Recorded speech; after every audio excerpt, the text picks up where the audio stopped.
Doon sa mga bago, alam ko kasi maraming mga a-attend na bago dito sa marami tayong mga bago, mga newbie dito sa ating community. Kung minsan ay hindi pa rin nila magets ang dropshipping. Hindi nila alam kung ano ang gagawin. Actually, napakadali lang po nito, napakasimple lang. And speaking kung ano ang gagawin, actually dalawa lang ang gagawin ng dropshipper. Number one, magbebenta siya online. Yun lang po, magbebenta siya online. Ngayon, pag sinabi ko magbebenta online, kahit saan po yan. Sa TikTok, sa Facebook, sa Lazada, sa Shopee, kahit saan. Bahala ka. Hindi ko yung makikialam kung paano mo siya ibebenta, kung paano yung diskarte mo, maraming ways para magbenta online.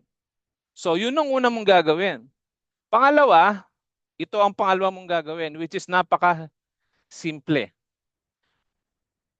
Siyempre, yung customer, siyempre, nagbenta ka online, bibili yan sa'yo. O-order yan, di ba? So, yun ang first step. Ito ang second step at pangalawa mo rin gagawin, ang umorder din sa company. I-chat mo lang si Hyacinth C. Or sa community, meron tayong order doon. Pero mas maganda, i-PM mo si Hyacinth C. Direkta para mabilis. Yun lang ang gagawin ng dropshipper, mga kaibigan. Yun ang pangalawang gagawin niya, una at huli. Wala na siyang gagawin pa. So kung komplikado ba ang pagiging dropshipper? Hindi po. Kasi dalawa lang naman yan. Daling kabesaduhin. Magbenta, umorder. Tapos. That's it. Marami pa hong step ito. Pero ang gagawin ng dropshipper, dalawa lang. Kasi yung pangatlong step, hindi na dropshipper ang gagawa. Company na po ang gagawa nito. Kasi ang gagawin ng company, order siya sa pinakamalapit na distributor doon sa lugar na yon. Ngayon, ito ang ikikwento kong senaryo. Senaryo na kung saan, and God willing, mangyayari in the future, na lahat na ng bayan sa buong Pilipinas, lahat na ng province, lahat na ng region, ay meron na tayong distributor. So nandun na tayo sa part na yon. And soon, after that, bawat barangay at bawat street, meron na rin tayong distributor. Ang mangyayari dyan, kami ang kukontak sa may pinakamalapit. Ganito ang senaryo. Halimbawa, alam nyo kasi ang maganda dito sa dropshipping, ito yung negosyo na kung saan walang labasan ng bahay.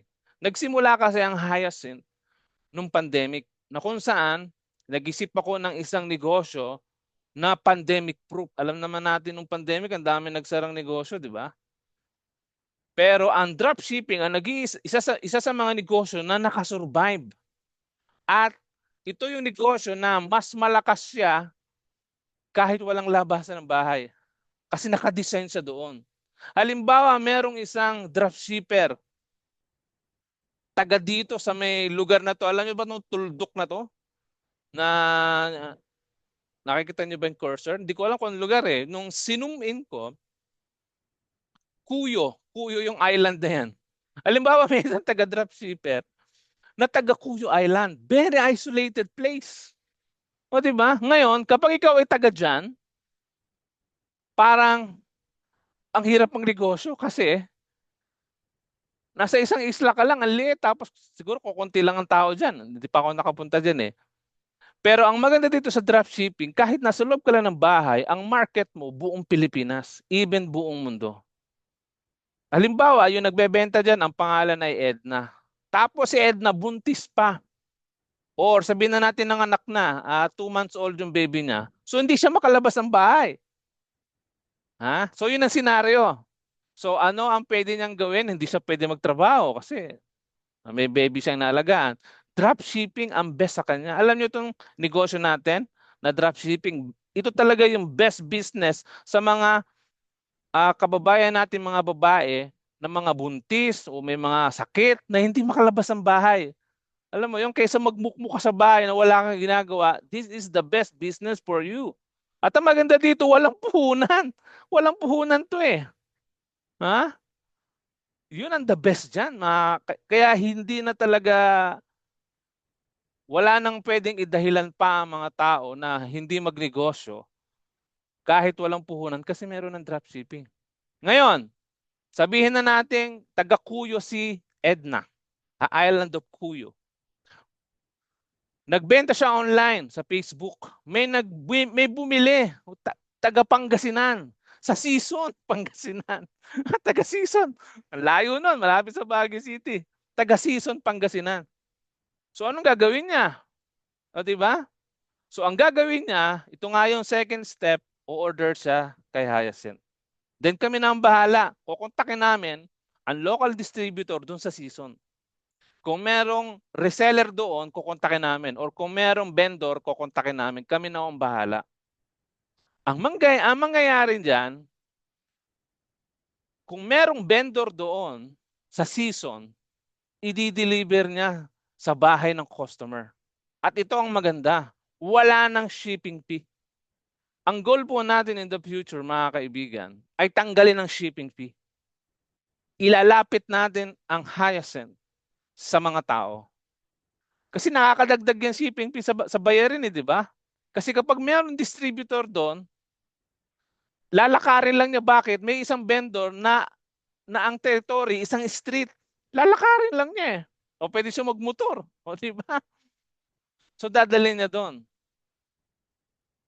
Halimbawa, ang order nung taga Season Pangasinan ay, yun nga, yung 10 sabon. So si dropshipper, kikita siya ng 300 pesos sa isang order na yon. Ngayon, itong distributor na taga Season, i-deliver niya ngayon sa customer. Yan, fourth step po yun. Tandaan nyo, hindi na ito trabaho ng dropshipper. Pero pinapakita ko lang sa inyo para makita nyo step by step. Kaya yung dropshipper, hindi nyo na kailangang alamin kung ano ang nangyayari.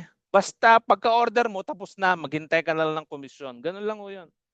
Pero for the sake na malaman mo kung ano ang nangyayari, i-discuss ko ngayon. Ngayon, siyempre, magbabayad yung customer. Kanino? Magbabayad ba siya sa dropshipper? No. Hindi siya magbabayad sa dropshipper. Bakit? Kung sino ang nagbigay ng product sa kanya, doon siya magbabayad. Yun ang rule natin, mga kaibigan. Ha? Or, pwede din, kapag may tiwala sa iyo yung customer, pwede magbayad sa dropshipper. Ngayon, si dropshipper, bago siya umorder, isesend niya ang payment kay Hyacinth C para wala ng shipping fee. Okay, so yun ay applicable kapag yung lugar ay wala pang mga distributor. Kasi kailangan nang i-deliver talaga ng flash. Ngayon, magbabayad yung customer sa distributor kasi siya yung may-ari ng product. Ngayon, ang sixth step, yung komisyon, yung sobra, isesend the distributor kay Hyacinth C para ibigay sa iyo. Sa GCash naman kasi, ang maganda sa GCash, wala namang fee eh. Yung pagsisend ng GCash to GCash, walang bayad. Yun ang maganda. Nagkakaroon lang ng fee sa pagsisend ng pera kapag GCash to Maya or Maya to GCash or GCash to bank transfer. So yun. Ayun, ang 7th step, isesend namin ng commission sa iyo once na magbayad yung customer. So yun po siya, mga kaibigan. So medyo maraming step pero basically dalawa lang talaga ang gagawin mo. Ito po ay para sa mga dropshipper. Pwede din kasi na ang isang distributor naman 'to pag-uusapan natin ay pwede ring mag-dropshipping. Yung isang distributor, pwede siyang mag-dropshipper. Ha? Si Miss Arlene ginagawa niya 'yan. Regional na si Miss Arlene pero nagda-dropshipping pa rin siya. Bakit? Yung customer na kasi nasa Manila lang. Taga San Pablo, Laguna siya. Kung ang product manggagaling pa ng San Pablo, mas mahal nga naman ang shipping fee. Pero kung taga NCR lang yung ang product dito na nanggagaling sa head office. So, ganun ang nangyayari. So, pwedeng mag-dropshipper din ang isang distributor. So, ganun ang kagandahan sa isang distributor kasi nagagawa niya yung ginagawa ng mga dropshipper. Okay? So, ganun din. Pero tandaan natin mga kaibigan, hindi ka ang pagiging dropshipper ay start lang. Huwag mong hayaang maging dropshipper ka habang buhay. Ang pinakang goal natin mga kaibigan, lahat ng mga nasa community natin kailangan maging distributor sila. At least kahit maging vendor man lang. Ha? Huwag kayong papayag na dropshipper lang kayo. Para lang 'yan sa mga latecomer. Kasi halimbawa, napuno na lahat ng mga slot, lahat na ng municipalities, lahat na ng barangay, lahat na ng street sa buong Pilipinas, meron ng nakakuha ng territory, yung mga natitira pa, sila na lang yung dropshipper. So ay wala na eh, nauna kayo eh. So ganun po ang labanan sa negosyo na to. Ilang milyon ng tao sa Pilipinas pero ang kailangan lang natin sa community 5,000 lang eh. So ganun po 'yon. Ngayon, huwag kang manatiling dropshipper katulad na lang ng ginawa ni Miss Edna. Alam niyo ba si Miss Edna? Edna De Jesus? Dating dropshipper ito pero ngayon district distributor na. Wala siyang nilabas na pera. Pero naging district distributor siya. Ngayon ang tanong, paano ginawa niya? Alam niyo kung paano ginawa niya? Napakaganda ng kanyang diskarte. Kasi ang una niyang binentahan, hindi mga stranger. Ang una niyang mga binentahan ay mga kaklase niya nung high school. Kasi nagkaroon yata ng reunion that time. Binenta niya lahat ng mga, syempre, pag mga kaklase mo, hindi ka tatanggihan yan, lalo kung mga kaibigan mo. Binentahan niya lahat, kumita siya ng 1,000. Di ba dun sa ating installment, para ikaw ay maging district, kahit mag-down ka ng 1,000 pesos. So yung commission niya, hindi na niya kinuha. Pinang-down niya sa district. Ngayon, district distributor na siya. Yes, meron pa siyang balance, pero madali na yon kasi unang effort pa lang naman niya, unang order pa lang nga lang niya, ubus agad eh. So naka-second order pa lang siya, baka nga bukas pa lang dumating. So yun po, ang gusto ko lang ipakita dito, gagawa ka ng paraan. Kung wala kang pera, kailangan madiskarte ka o masipag ka. Kaya nga lagi natin sinasabi, retailing. So, ang isang dropshipper, kikita siya ng 300 pesos sa isang order lang. Di ba? Kung gagawin niya yan everyday, kikita siya ng, nagbenta siya ng 10 sabon sa loob ng isang araw, isa sa isang araw, may 300 pesos siya per day. Not bad, di ba? Kung kakaririn niya yan, gawin niyang magbenta siya ng 10 sa 10 tao, sa loob ng isang araw, ang kita niya 3,000 daily. So, di ba? Mas malaki pa sa minimum wage sa Pilipinas. Magkano ba yan kung one month? 90,000 per month. Para ka nag-abroad. Alam niyo yung sabon natin, hindi siya mahirap ibenta kasi lahat ng tao naliligo. Kahit ang isang tao hindi mahilig sa skincare, naliligo siya.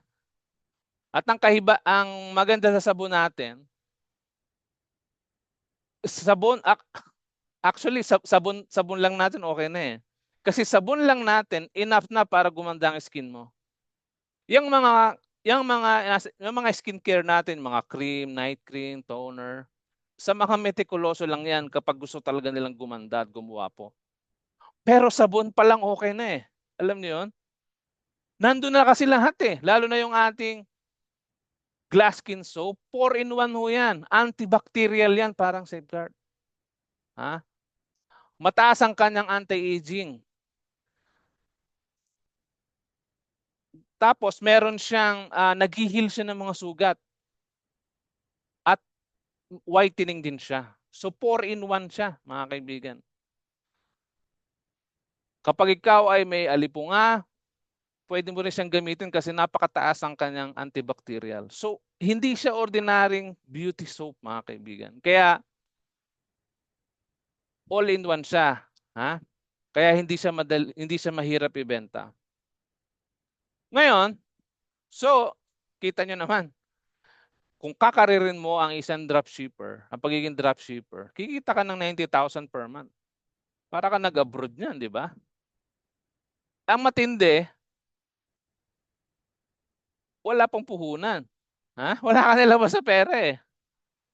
Pero I suggest, kung kumikita ka na ng 90,000 per month, eh magano ka na, at least kumuha ka ng provincial ha. Maging distributor ka na dapat. Pabilisan po ang pagiging distributor. Kasi limited ho yan. Meron tayong scarcity. Ibig sabihin, once na may nakakuha niyan, wala nang pwedeng kumuhang iba. At yan po ay lifetime na business. Unahan po yan. Kaya kung ikaw ay tutulog-tulog sa pansitan, baka magulat ka na lang isang araw, wala ka nang makuha, dropshipper ka na lang forever. Kasi kung nalalakihan kayo dyan sa pagiging dropshipper, hintahin nyo ang i-discuss ko mamaya kung gaano kalaki ang kitaan sa pagiging distributor. Bago ko ituloy, Arlene, nadidinig ba yung boses ko? Maliwanag ba? Baka salita Opo, ko sir. na. Okay, good. 17,000 na po tayo. Ayos, sige, dumami. Ayan, speaking of Arlene, alam niyo ba si Miss Arlene, lahat naman ho ng mga distributor ngayon, nagsimula yan sa dropshipper. Nung una, dropshipper lang yan si Miss Arlene, tanong niyo yung tsura niya. Oh, di ba? Parang stress na stress sa buhay. At walang pera. Alam mo yun? Pagka kasi wala kang pera, talaga stressful yan eh. Pero nung nakilala niya ang Hyacinth, abay grabe, magaling magbenta to si Miss Arlene. 2 days pa lang niya, alam niyo ba kumita na agad ng 17,000 yan? Ang ganun sa katindi. Kaya naman nung nagkapera na siya, nagbago na ang itsura. Eto na siya ngayon. Hindi pala yan, sorry. Hindi pala yan. Nagkamali ako ng open. Isa sa mga distributor natin yan noon. No, may hawak siyang toner. Eto na siya ngayon. Oh, kita niya naman ha. Tingnan niya itsura ni Miss Arlene ngayon. O, di ba? So, ibig sabihin, lahat po ng mga pwedeng magsimula as dropshipper. Ngayon, ito, yung sinabi ko kanina, ang mga distributor ay pwede ring mag-dropshipping. So, ito nga yung diniscuss ko kanina, na kahit ikaw ay regional na, provincial, pwede mo pa rin gawin ng dropshipping. Ha? Hindi mo kailangang maging distributor lang. Okay? Ang pagiging dropshipper ay simula lang. Huwag kang manatiling dropshipper lang. Ayan. So ito yung din sa sinabi ko kanina, sa unang week sa Hyacinth, huwag muna magbenta sa mga strangers, sa mga baguhan, sa mga newbie na kasamahan natin. Huwag muna kayo magbenta. Ang una nyong bentahan, yung mga kamag-anak nyo, mga kaibigan nyo, mga kilala nyo in person, na personal. Lalo-lalo na yung mga hindi kayo matatanggihan. Bentahan nyo agad ng 10 sabon.